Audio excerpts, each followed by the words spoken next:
Fala pessoal, tudo bem?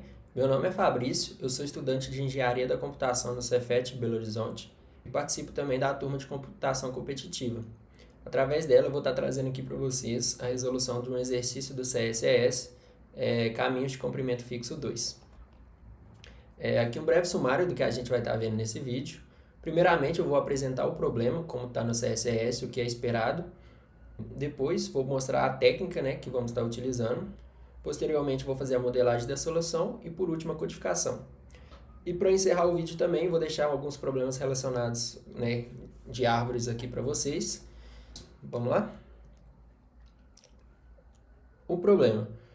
Dado uma árvore com n nós e dois números inteiros k1 e k2, conte o número de caminhos distintos com pelo menos k1 e no máximo k2 arestas. Nós temos algumas restrições, né, que k1 tem que ser maior que ou igual a 1, menor ou igual a k2, e k2 tem que ser menor ou igual a n, e n, né, tem que ser menor ou igual a 2 vezes 10 elevado a 5. Temos o tempo, né, de 1 segundo e a memória, né, limite de uso de 512 megabytes. Deixei aqui também uma representação visual, né, de uma entrada, sendo n igual a 5, k1 igual a 2 e k2 igual a 3. Nesse caso, nós temos, né, que o caminho tem que ter no mínimo, né, no mínimo 2 arestas e no máximo 3 arestas. E a nossa árvore vai ter 5 nós. Né? Deixei a representação aqui de uma árvore e vamos vendo os caminhos dela. De 1 até 3, a gente tem um caminho válido, né, um caminho de 2 arestas. De 2 até 4, nós também temos um caminho válido, né, de 2 arestas. De 2 até 5 também, válido. Do nó 4 até o nó 5 também, um caminho válido com 2 arestas. O caminho do nó 1 até o nó 4 também é válido com 3 arestas. E o caminho do nó 1 até o nó 5 também é válido com 3 arestas. Então, caso a nossa entrada fosse, né, n igual a 5, k1 igual a 2 e k2 igual a 3, nós teríamos né, que ter uma resposta final de 6 caminhos possíveis, respeitando os valores de k1 e k2, né? Decomposição por centroide. Essa é a técnica que nós vamos estar utilizando para resolver esse problema. Primeiramente, o que é um centroide? É o nó que, ao ser removido, deixa todas as subárvores com, no máximo, metade dos nós da árvore original. Representando aqui a árvore que a gente utilizou no exemplo passado, uma árvore com 5 nós, então nós teríamos que a subárvore formada a partir da remoção do centroide teria que ser de no máximo 2,5, né? Como não é possível 2,5, seria que ser uma árvore com no máximo, uma subárvore, né? Com no máximo 2 nós. E aí a gente vê aqui que o nó 3 ele seria o centroide dessa árvore, porque ao remover ele, nós formaríamos duas subárvores, né? Uma subárvore com o nó 1 e o nó 2, né? Uma subárvore com o nó 4 apenas e uma subárvore com o nó 5 apenas. Depois de entender o que é o centroide, a gente vai achar o centroide e contar os caminhos que passam por esse centroide.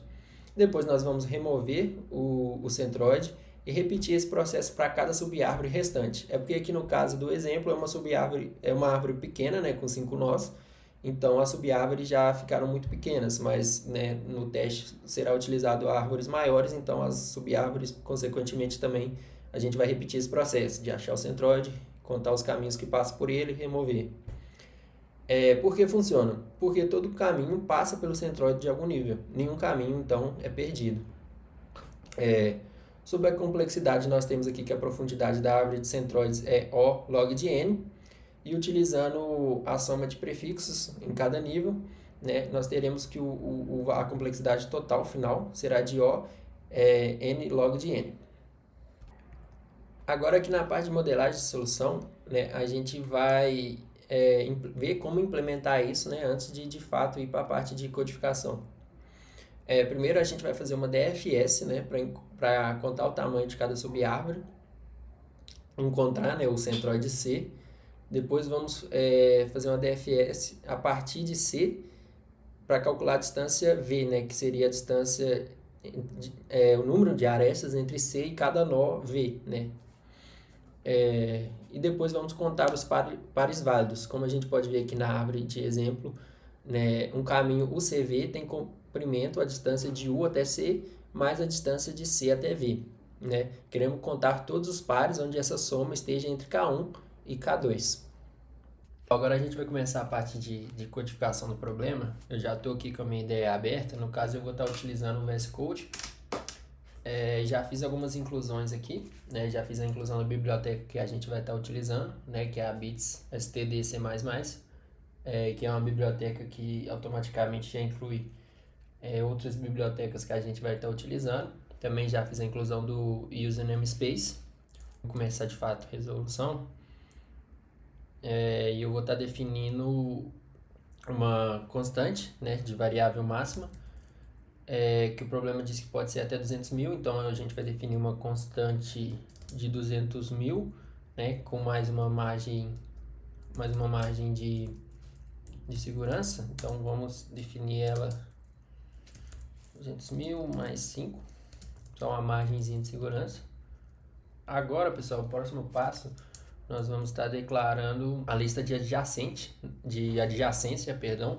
para representar a árvore, né? Então, cada posição vai ser um vetor de inteiros que guarda os vizinhos daquele nó.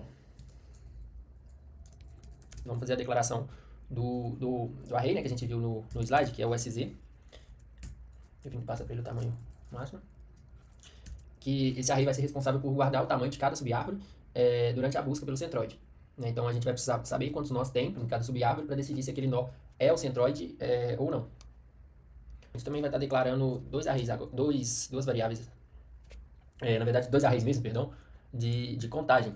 O primeiro deles vai ser, vamos chamar de CMT, vamos passar a variável máxima. Esse primeiro array, ele é temporário, ele vai guardar a distância dos nós do filho, né, que a gente está processando no momento atual. E vamos estar declarando também um que vai ser responsável por guardar o valor acumulado.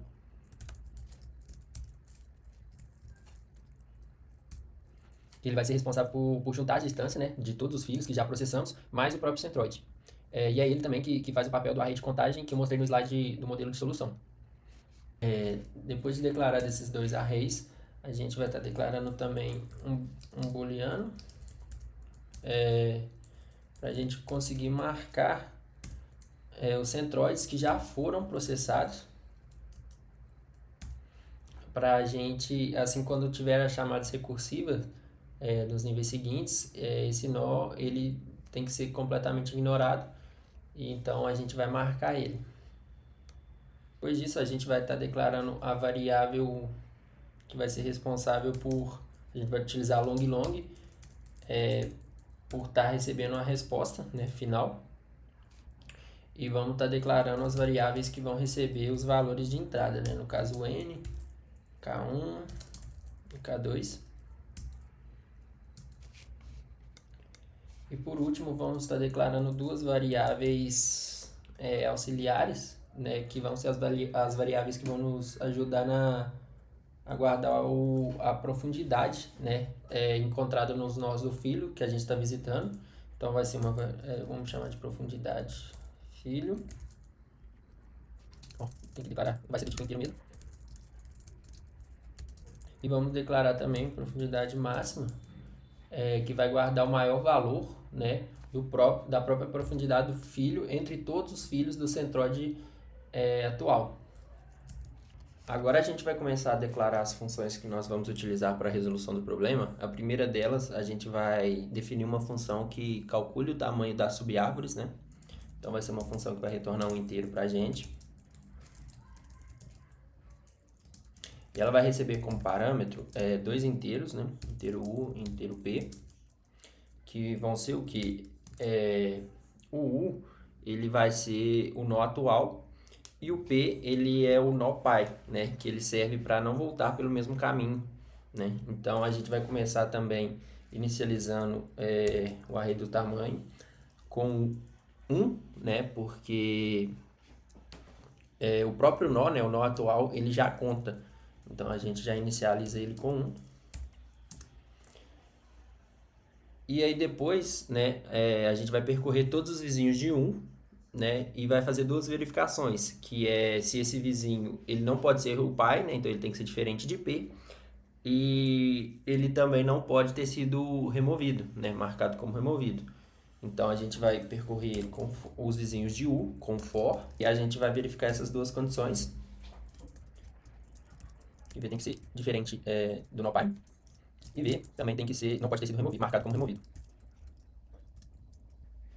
Aí, caso o vizinho, né, o V, que no caso é o nó vizinho, né, do nó atual, que é U, passar nessas duas condições, a gente vai descer recursivamente nele, né? Então a gente vai chamar novamente a função e vai somar o tamanho da subárvore dele, né, no array de tamanhos de U.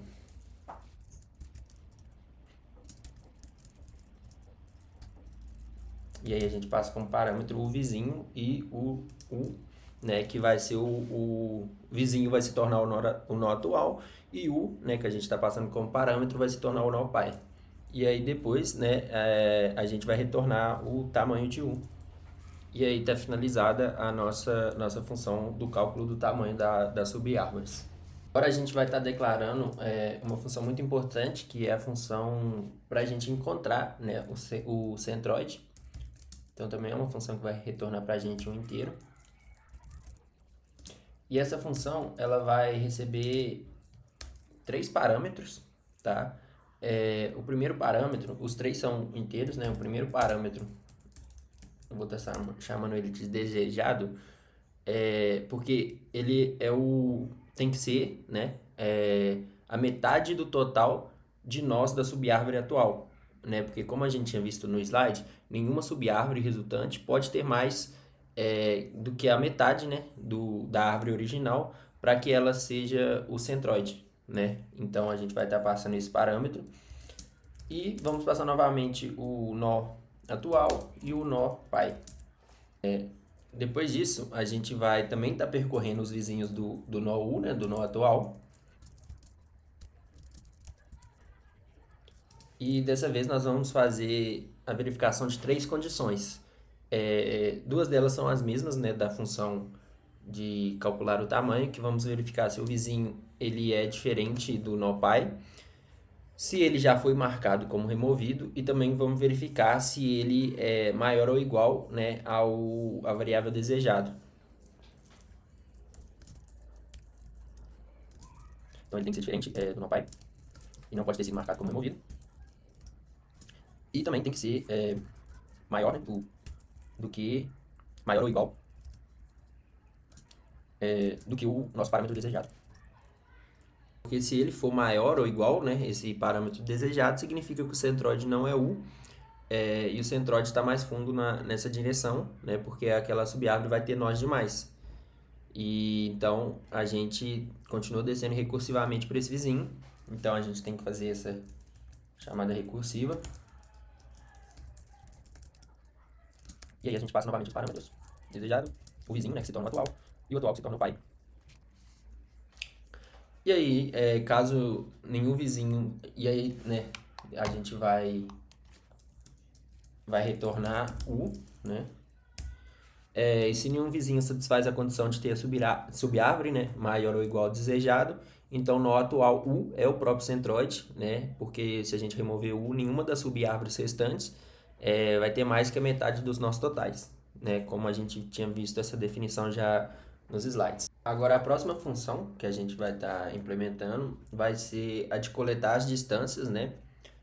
Que vai ser nessa função onde a gente vai estar fazendo as comparações para atender as restrições impostas por K1 e K2, né? Então, vai ser uma função que ela vai percorrer a subárvore de um filho do centroide e vai registrar no nosso contador quantos nós estão a cada distância D, né, do centroide. Então vamos lá, ela, né, não vai retornar nada. Ela vai receber 3 parâmetros, né? Ela vai receber o nó atual, o nó pai, e ela também vai receber a distância, né, acumulada de D até o nó U, né, a partir do centroide. Então a gente vai também fazer um parâmetro para essa distância.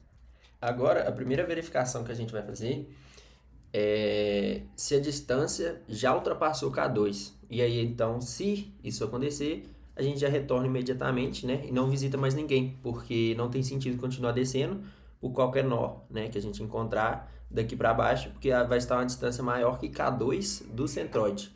E para formar um par válido, a soma das distâncias, né, precisa ser no máximo K2, como a gente viu no enunciado do problema. Então, a gente vai fazer essa verificação. Depois disso, né, a gente vai atualizar a profundidade, nossa variável profundidade filho, do nó filho, com o máximo entre o valor atual, né, da profundidade do filho e a distância d. Que assim, no final, a profundidade do filho vai ter a maior profundidade que eu encontrei em toda essa subárvore do filho. Então, a gente vai atualizar ela com o máximo da profundidade filho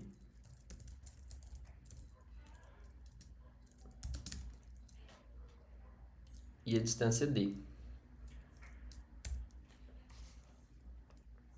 Mostrar esse nó, né, no nosso array de contagem, na posição D. Então, aí a gente vai adicionar esse nó na contagem, porque a gente vai estar definindo que existe mais um nó à distância D do centroide nesse filho. Depois disso, a gente vai... E aí agora a gente vai novamente estar percorrendo os vizinhos do nó atual, como a gente fez nas outras funções. A gente vai fazer as mesmas condições de antes, né? Que o nó atual, né, o vizinho que a gente está verificando, ele tem que ser diferente do nó pai. E ele também não pode ter sido marcado como removido.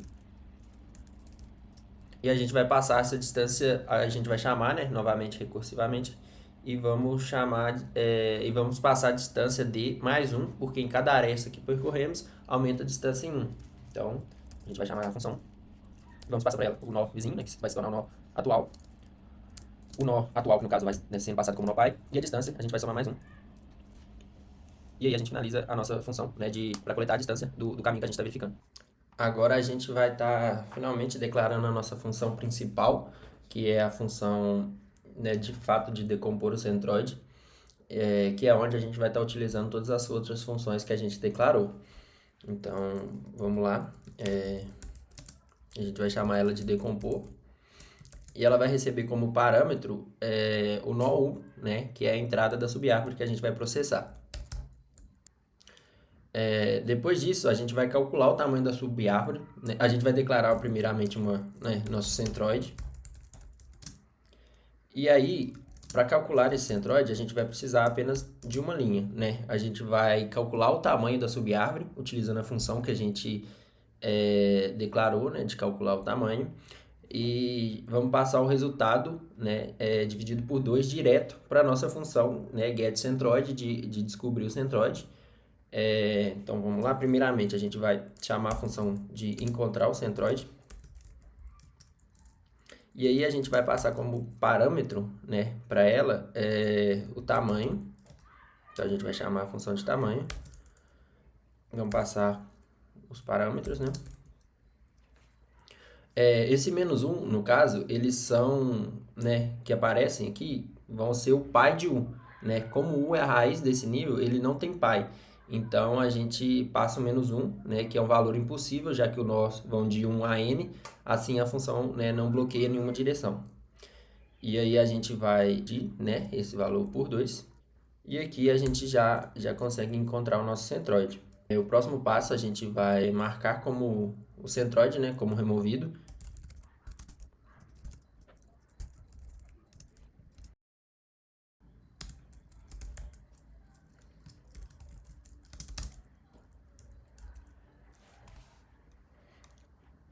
Agora, eu vou estar declarando uma variável que a gente vai chamar de partial sum, né? Vai ser do tipo long. Partial sum init, perdão.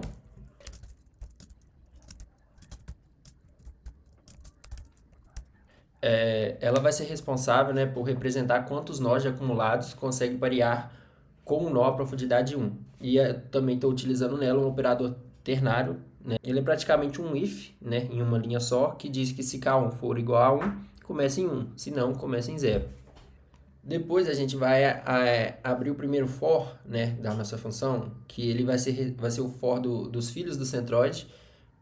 E caso, se o vizinho estiver, e o que ele vai ser responsável, né? Ele vai percorrer os filhos do centroide, e se o vizinho estiver removido, a gente vai pular ele, né? Depois a gente vai resetar, né, a profundidade filho, E vamos chamar a nossa função de coletar distância, né, para preencher nosso array de contagem com a distância dos nós desse filho a partir da distância 1. Então vamos começar aqui.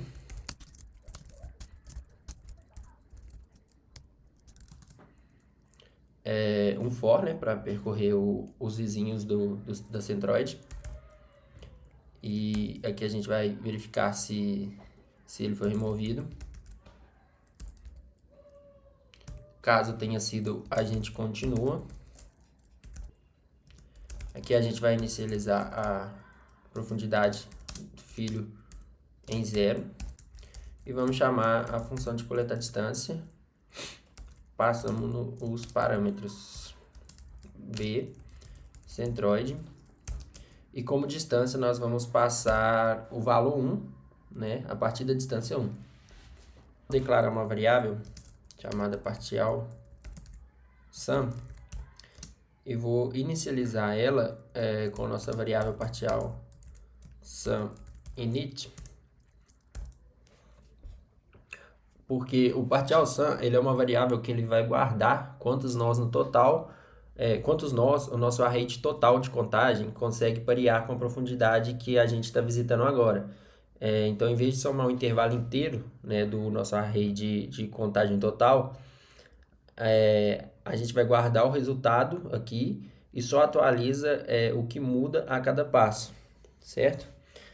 Depois a gente vai abrir um for, né, de profundidade, né, que ele vai de 1 até a profundidade do filho, e para cada profundidade D a gente vai multiplicar, né, pelo partial sum, né, a gente vai multiplicar o partial sum pela contagem, pelo nosso array de contagem de D.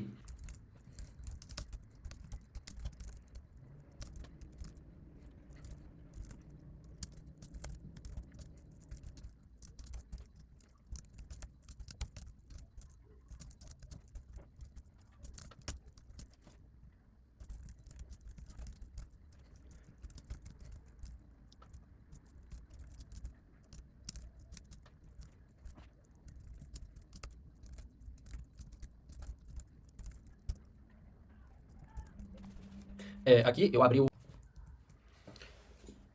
depois eu abri aqui o for da profundidade. Basicamente o que esse for faz, para cada profundidade D, ele multiplica o partial sum pelo nosso array de contagem D e soma, né, na variável resposta. Depois a gente atualiza o partial sum para a próxima profundidade, subtraindo, né, o que saiu pelo topo e adicionando o que entrou pela base.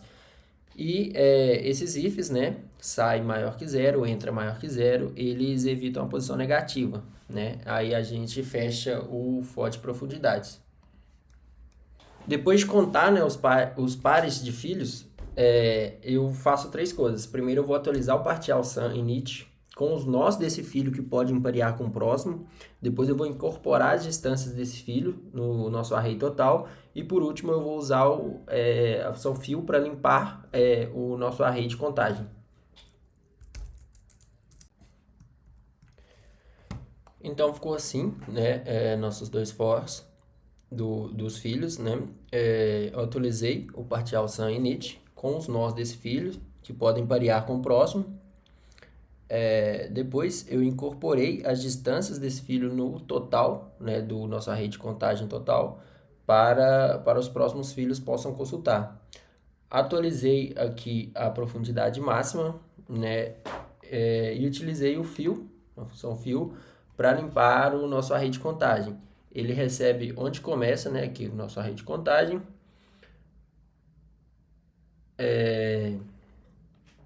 onde termina e com qual valor preencher, né? Então ele termina no contagem mais a profundidade do filho mais 1 e a gente preencheu ele com 0 para poder tá limpando o nosso array. Agora que eu terminei todos os filhos, eu vou utilizar o fill de novo para zerar o array de contagem total. Então,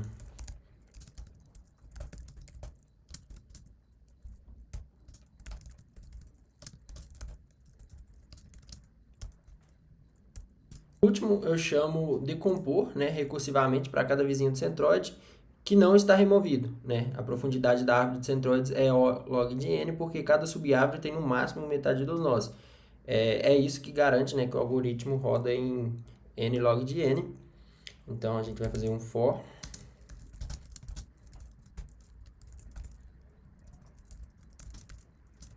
com a condição de que, né, o vizinho não pode ter sido removido novamente. E aí a gente chama novamente, opa, tem um errinho aqui. A gente chama recursivamente a nossa função decompor.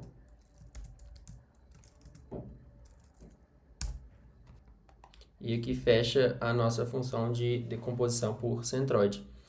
Agora a gente vai fazer a declaração, né, da nossa função main, onde a gente vai estar juntando tudo isso em uma única função.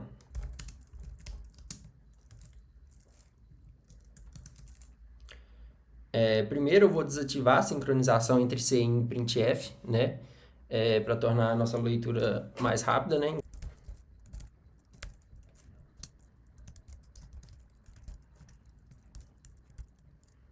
Vamos estar lendo, né, os três valores de entrada do problema. N, K1, K2.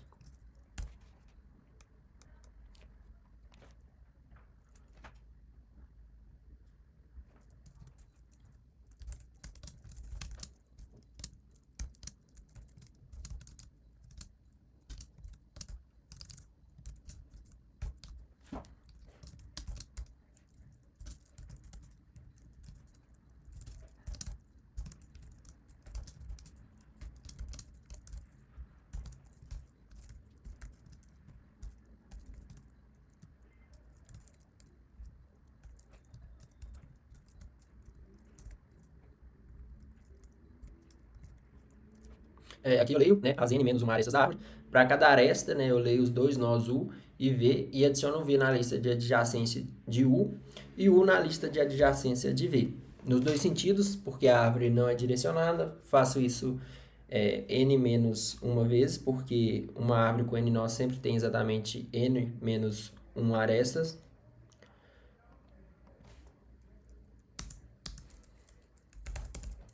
Aqui o nosso vetor de contagem total.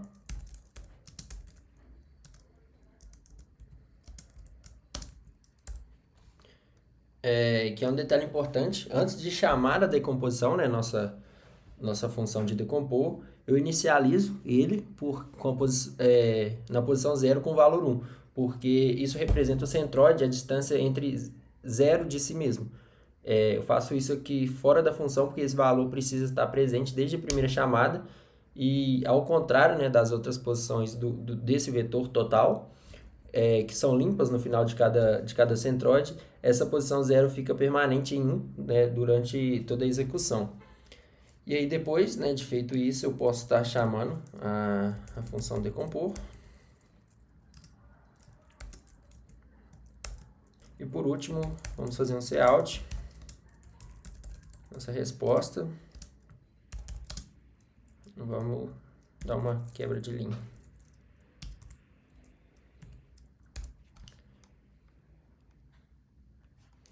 Então, eu acho que é isso, pessoal.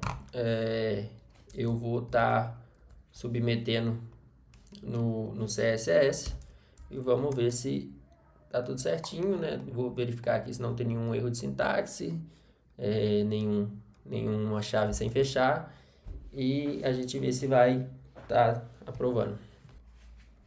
Pessoal, já estou aqui no CSS, né, com o nosso problema aberto, Fixed Lang Pets 2. Vamos submeter.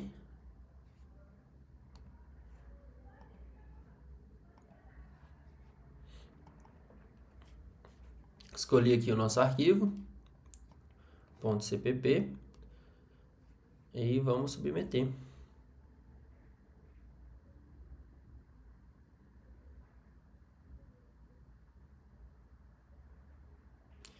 E aceito para todos os casos de teste. Está aqui nosso código.